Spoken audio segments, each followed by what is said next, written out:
బోనాల గురించి ఒక మంచి ఇన్ఫర్మేషన్ ఇచ్చారు మీరు గత వీడియోలో. చాలా అంటే చాలా వాల్యుబుల్ ఇన్ఫర్మేషన్ నిజంగా. మన మన దగ్గరే ఇంత ప్రసిద్ధంగా చేసుకుంటారేమో నేను సుప్రసిద్ధంగా ఇంత విశిష్టత ఉందేమో ఈ పండక్కి అనుకున్నాను. బట్ మీరు చెప్పిన తర్వాత దేశ విదేశాల్లో కూడా ఒకే మెనూని ఫాలో అవుతారు అనే విషయం నిజంగా చాలా ఆనందించదగ్గ విషయం. ఇక బతుకమ్మ, బతుకమ్మ అని దీవిస్తారు అని ఒక నానుడి. అసలు ఏమిటి బతుకమ్మ వెనకాల ఉన్నటువంటి స్టోరీ ఏమిటి? దానికి సంబంధించి వివరణ. బతుకమ్మ బొడ్డెమ్మ అని చెప్పేసి 2 పండగలమ్మ ఇవి. బొడ్డెమ్మ అనేటువంటిది చిన్న పిల్లలది. చిన్న పిల్లల చేత మనకు అదే సమయంలో క్వార్టర్లీ ఎగ్జామ్స్ ఉంటాయి. అయినా కూడా పిల్లలు సాయంత్రం మట్టితో గద్దెలు చేసుకుంటారు. రేగటి మట్టి తీసుకొచ్చేసి గద్దెలు చేసుకొని క్రియేటివిటీ, పిల్లల క్రియేటివిటీకి వదిలేస్తారు. దాంట్లో తల్లిదండ్రులు పెద్దవాళ్ళు ఎవరు ఇన్వాల్వ్ గారు. ఆ గద్దెలు చేసి వాళ్ళకి ఇస్తే వాళ్ళు దాని మీద ముగ్గు పెట్టడం, బొట్లు పెట్టడం, దాన్ని అలంకరించుకుంటారు. తర్వాత పొద్దుట నుండి సాయంత్రం వరకు వాళ్ళకి దొరికినటువంటి పువ్వులన్నీ సేకరించుకుంటారు. అంటే ప్రకృతికి దగ్గరికి వెళ్ళడం. పిల్లలకు ఈ రోజుల్లో అడుగుతున్నారట బియ్యం చెట్లు ఎట్లా ఉంటాయని చెప్పేసి. అందుకని తెలియడం లేదు. దసరా సెలవుల కంటే ముందు వస్తాయి కాబట్టి పిల్లలు గ్రామీణ వాతావరణంలోకి వెళ్ళి అక్కడ ప్రతి గాలి మనకు ఆ చెట్టు గాలి డైరెక్ట్ గా మనకు తగులుతుంది. అందుకని మంచి ఆక్సిజన్ అందుతుంది. దీంట్లో ఆరోగ్య సూత్రాలు ఉన్నాయమ్మా. ఈ పండగలో అనేకమైనటువంటి ఆరోగ్య సూత్రాలు ఉన్నాయి. ఆ రేగటి మట్టిని తీసుకువచ్చేసి మనకు మేరువు పృథ్వీ అని 2 రూపాలలో బొడ్డెమ్మను బతుకమ్మను పూజ చేస్తారు. ఈ బొడ్డెమ్మను చేసేటువంటి సమయంలో ఒక ముత్తైదుని పిలిచి 4-5 తీసుకువచ్చేసి వాళ్ళు ఏం చేస్తారు, గజ్జలు శ్రీచక్ర ఆకారంలో బొడ్డెమ్మను తయారు చేస్తారు. చేసి దాని మీద ఒక చిన్న గిన్నె పెట్టి దాంట్లో గౌరమ్మను పెడతారు, పసుపు గౌరమ్మను. తర్వాత పొద్దుటి నుండి పారిజాతాలు, మనకు సదామల్లె పూలు, గన్నేర్లు, మందారాలు అనేక పూలు దొరుకుతుంటాయి. ఇప్పుడు వర్షాకాలం కాగానే పువ్వులు పూస్తుంటాయి ఇళ్లలో. అలాంటి పువ్వులు ఒకళ్ళకొకళ్ళు షేరింగ్ మెంటాలిటీ. నీ దగ్గర ఏం పువ్వులు ఉన్నాయి నాకు కొన్ని ఇస్తావా, నా దగ్గర నీకు కొన్ని ఇస్తాను. చిన్నప్పటి నుండే షేరింగ్ నేర్పడం వాళ్ళకి, పిల్లలకు. తర్వాత ఈ సాయంత్రం పూట గద్దెలకు అందంగా అలంకరించుకొని స్కూల్ నుంచి వచ్చిన తర్వాత ఆ ఇంటి ముందు ఒక దేవాలయంలో కానీ ఎక్కడన్నా వేస్తారు. ఆ వీధి మొత్తం పిల్లలు పోతారు. పోయి వాటిలలో దీపాలు పెట్టుకొని, ప్రమిదెలలో కానీ లేకుంటే చెమ్మెలు కానీ పెట్టుకొని వాటిలలో దీపాలు ముట్టించుకుంటారు. చుట్టూ ఒక ఆవిడ పాటలు చెప్తూ ఉంటే ఆ పాటలు పాడుకుంటూ వాళ్ళు తిరుగుతూ ఉంటారు బొడ్డెమ్మకు. ఆ తిరుగుతున్నటువంటి సమయంలో పిల్లలకు తల్లి ఒడిలోంచి బడిలోకి వెళ్లే ముందే వాళ్ళకు జర్మినేషన్ గురించి, తర్వాత ఏ విధంగా ఏ వస్తువు ఎలా మారుతుంది. ఉదాహరణకు నేను ఒక్క పాట వినిపిస్తాను మీకు.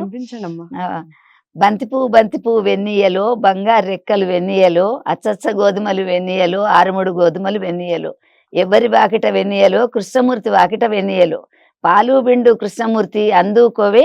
ఆ అమ్మ ఎవరుంటే వాళ్ళ పేరు చెప్తారనమాట. వాళ్ళు సంతోషపడుతుంటారు చిన్నపిల్లలు, నా పేరు మీద పాట పాడుతున్నది అని. ఏదో అమ్మాయి పేరు సౌమ్య అని ఉన్నది అనుకోండి, అందుకోవే సౌమ్య అని, అందుకోవే శ్రీలక్ష్మి అను ఆ పేరుతో పిలుస్తుంటారు. నీ అందెలు మువ్వలు కదలంగా, కాగా పెట్టే శ్రీలక్ష్మిని కాళ్ళ గజ్జలు కదలంగా, తోడు వెయ్యే శ్రీలక్ష్మిని 9 చింగులు కదలంగా, వెన్నాదియే చల్లాజయ్యే శ్రీలక్ష్మిని సందుటి దండలు కదలంగా, వెన్నాదియే శ్రీలక్ష్మిని వేళ్ల ఉంగరాలు కదలంగా. అంటే నెయ్యి ఎట్లా తయారవుతుంది అనేటువంటి ప్రాసెస్ ఒక్కటి తెలుస్తుంది మనకు. ఏ నగ ఎక్కడెక్కడ పెట్టుకోవాలి, ఉంగరాలు ఎక్కడ పెట్టుకోవాలి, నీ సందుటి దండలు కదలంగా సందుటికి పెట్టుకునేటువంటివి ఎట్లా ఉన్నాయి అనేటువంటి తెలుస్తుంది. ఈ 2 తెలిసేటువంటి విధంగా ఆ పిల్లలకు పాట ద్వారా నెయ్యి ఎలా తయారవుతుంది, తల్లి నెయ్యి వేస్తుంది, నెయ్యి పప్పు నెయ్యి అని కలిపెడుతుంది. కానీ నెయ్యి ఎలా వస్తుంది అంటే పాలు కాగబెడుతుంది, తోడు వేస్తుంది, చల్ల చేస్తుంది, వెన్నదీస్తుంది. ఇంత ప్రాసెస్ అయితే గాని వాళ్ళకు తయారవుతుంది అని తెలుస్తుంది. అట్లానే ఎన్ని విత్తులే కాకేరా, 7 విత్తులు కాకేరా, ఎన్ని తీగలు ఎన్ని కాయలు, అది జర్మినేషన్. మళ్ళీ ఎట్లా ఎన్ని పువ్వులు ఎన్ని మొగ్గలు ఎన్ని కాయలు అని చెప్పేసి అంటే, ఓహో కాయ యొక్క వికాసం ఎలా ఉంది, ఎవల్యూషన్ ఆఫ్ ది ఫ్లవర్, అది ఎట్లా వస్తుంది, కాయ ఎలా వస్తుంది అన్నది పిల్లలకు టీచర్ చెప్పే కంటే ముందే తెలుస్తుంది అన్నమాట. ఓహో తీగ వచ్చిన తర్వాత, మొగ్గలు వచ్చిన తర్వాత, పువ్వులు వచ్చాక కాయలు వస్తాయి, తర్వాత పండు అవుతుంది, మళ్ళీ దాంట్లో విత్తనాలు వస్తాయి, ఇట్లా అని చెప్పేసి తెలుసు. అంటే ఇంగ్లీష్ వాళ్ళు వచ్చి ఫ్లవర్ వాజులు పెట్టాకనే మనకు ఫ్లవర్స్ ఇవి తెలియలేదు. మనకు అంతకంటే ముందు కొన్ని 1000 ఏళ్ల ముందు మనకి పండగలు వచ్చేసాయి. అంటే పువ్వుల పండగ బతుకమ్మ గాని బొడ్డెమ్మ గాని పువ్వుల పండగ. తర్వాత అమ్మవారికి పసుపు కుంకుమ పిల్లల చేత వేయించడం, తర్వాత తను పెద్దగైనాక కూడా సౌభాగ్యవతిలాగా చక్కగా ఉండాలి, సంతానవతిలాగా ఉండాలి. తర్వాత పాటలు ఒకళ్ళు చెప్తుంటే వినాలి, మాటలు టీచర్ చెప్తుంటే వీళ్ళు మాట్లాడడం కాకుండా ఎవరైనా చెప్తున్న మాటలు వినాలి అనేటువంటివన్నీ కూడా తెలుస్తుంది. అది వింటేనే మళ్ళీ ఆ మాటను వాళ్ళు అందుకొని పాడుతూ ఉంటారు. అట్లా అందరి పేరు మీద గోల్కొండ పట్నం పోదామా, గొలుసుల గొళ్ళెం తెద్దామా, ఎవరి మెళ్ళో వేద్దామా అని అట్లా, తర్వాత రూపాయి వలవల వేద్దామా అని చెప్పేసి అట్లా పాటలు పాడుతూ పిల్లల పేర్ల మీద పాడుతుంటారు. ఆ పిల్లలు కూడా సంతోషపడుతుంటారు. పిల్లలు చిన్న పిల్లలైతే వాళ్ళని ఎత్తుకొని కూడా తల్లులు కూడా దాని చుట్టూ తిరుగుతారు, ఒక 5 చుట్లన్నా తిరగాలి అని చెప్పేసి. అట్లా 7 రోజులు అయిన తర్వాత ఇళ్లలోంచి పప్పు బియ్యం అన్ని కొన్ని తీసుకొచ్చేసి అందరు కలుసుకొని సీదా అంటారు దాన్ని, అంతా తీసుకొచ్చేసి కలిసి వండుకొని ఆ బొడ్డెమ్మను సాయంత్రం పూట మేళతాళాలతో తీసుకొని వెళ్ళి చెరువులో దాన్ని నిమజ్జనం చేస్తారు. అది చిన్న పిల్లలు గణపతులు కాగానే అదే మంటపంలో మళ్ళీ బొడ్డెమ్మలు స్టార్ట్ చేస్తారు.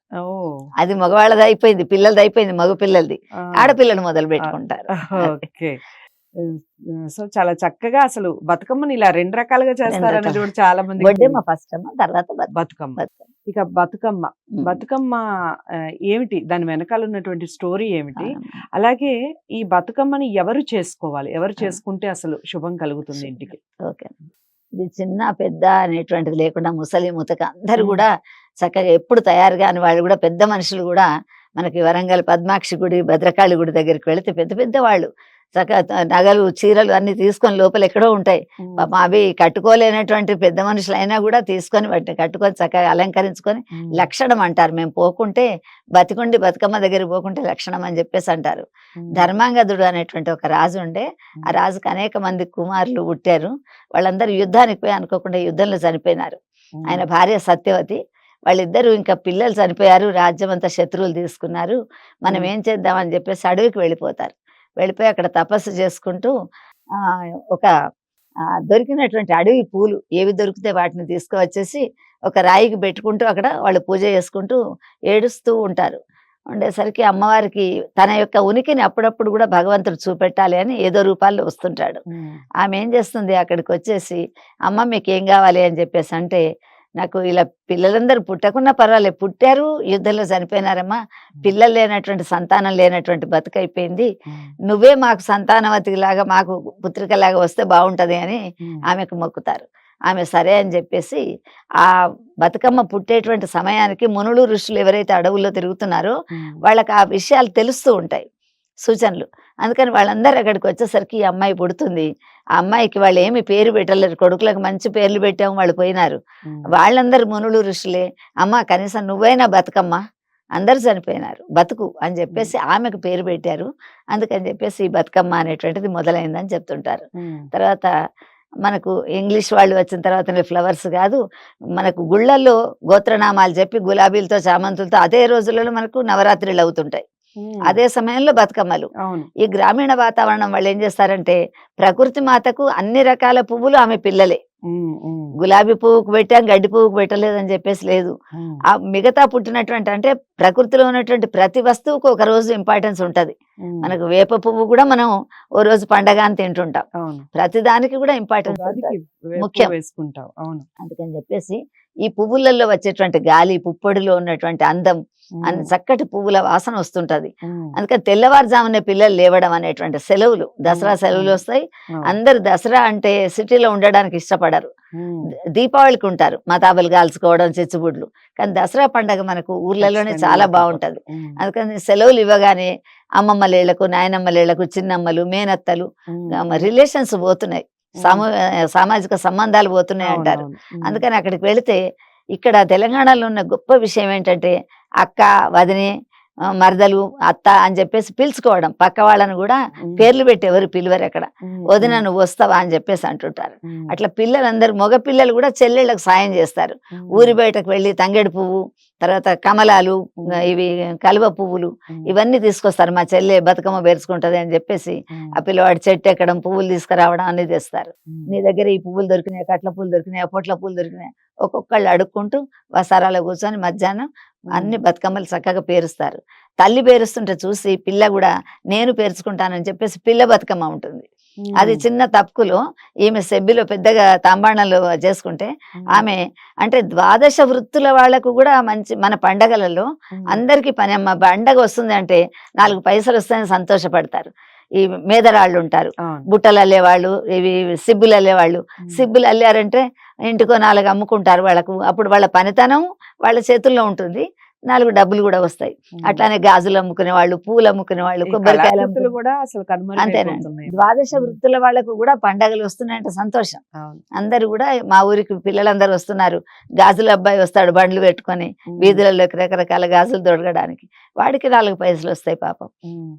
అట్లానే ఈ సిబ్బులు అమ్మేవాళ్ళు తెచ్చుకుంటారు. తల్లి బతుకమ్మ, పిల్ల బతుకమ్మ 2 కూడా వాళ్ళు తల్లిని చూస్తుంటది ఎట్లా చేస్తున్నది ఏంటి అని. చిన్నప్పుడు మా అమ్మ ఇలా చేసేదని తనకు పెళ్ళైనాక మళ్ళీ తన పిల్లకు చెప్తుంటది. అంటే ఒక కాగడ పట్టుకొని మనకు స్పోర్ట్స్ మ్యాన్ వస్తుంటే ఈ ఊరు నుంచి ఇంకో చోటికి పోయినట్టు మన కట్టు బొట్టు ఆచారం ఇవన్నీ కూడా ఎప్పటి నుండో మన వాళ్ళు తెచ్చి మనకి ఇచ్చారు. ఇవి మనం కాపాడుకుంటే మన సనాతన ధర్మాన్ని మళ్ళీ కొంతమందికి మనం ఇస్తుంటాం అన్నమాట. అందుకని అట్లాంటిది బతుకమ్మ పండగ. దీంట్లో ఏ పువ్వు పేరు ఏంటి అనేది కూడా పిల్లలకు తెలియదు. అందుకని రుద్రాక్ష పూలు అందలమైన పాటలు పాడుతుంటారు. సాయంత్రం పూట రుద్రాక్ష పూలు పూస్తాయి, వాటిని దారం లేకుండానే దండల్లుతారు, జడల్లినట్టు, మన నాగమల్లె పూలు అల్లినట్టు అల్లి దానికి కడుతుంటారు. అందరు తెచ్చిన పువ్వులన్నీ కూడా ఆ బతుకమ్మలు పేర్చుకుంటుంటారు. వాటికి ఒక్కొక్కళ్ళ వీధిలో ఆ బతుకమ్మలు పెట్టుకొని వాయనాలు చేసుకుంటారు. ఒక రోజు ఒక్కొక్క వాయనం అని చెప్పేసి ఉంటుంది. అమ్మవారికి నైవేద్యం పెట్టి అందరికి మొదలు బొట్టు పెట్టి పంచుతారు.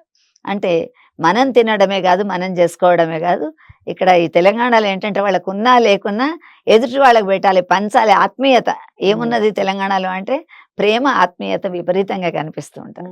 అందుకని చెప్పేసి వాళ్ళు అందరికి కూడా పంచి పెట్టడం అనేటువంటిది వాళ్ళకి చాలా ఇష్టం. అందరికి అట్లా పెడుతూ ఉంటారు. అలా 9 రోజులు అసలు మీ మాటల ద్వారా మాకు పండగల్ని పంచి పెడుతున్నారు, పండగల ఒక అమృతాన్ని పంచి పెడుతున్నారు.